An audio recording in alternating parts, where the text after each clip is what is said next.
Next అండి మరో super item చూపించబోతున్నాను.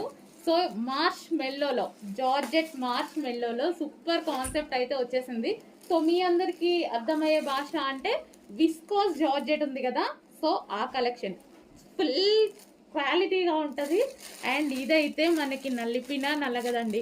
ఈ శారీస్ మనము ఆల్రెడీ ఈ ఫ్యాబ్రిక్లో వేరే డిజైన్ లాంచ్ చేసాము. సో ఇప్పుడు న్యూ ప్యాటర్న్ స్పెషల్గా డిజైన్ చేయించినవి. అండ్ దీనికి క్లాసీ ఉంది కదా, ఇది వచ్చేసి మనకి బార్డర్ కూడా ఈ విధంగా తీసుకున్నామండి. నాకు చాలా అంటే చాలా నచ్చింది బార్డర్ కూడా. సో శారీస్ అయితే మన చేతిలో పని, మంచి మంచి కలెక్షన్ అయితే తీసుకొస్తాను నేను. Saris black, pure black, wow, కట్టుకుంటే నైస్గా సన్నగా కనిపిస్తారు. ఎంత బాగుంది చూడండి, అసలు చాలా సూపర్గా ఉంది కదా. సో ఈ శారీస్ ఏంటంటే ఫుల్ నైస్గా కనపడాలంటే డెఫినెట్గా మనం ట్రై చేయాలి.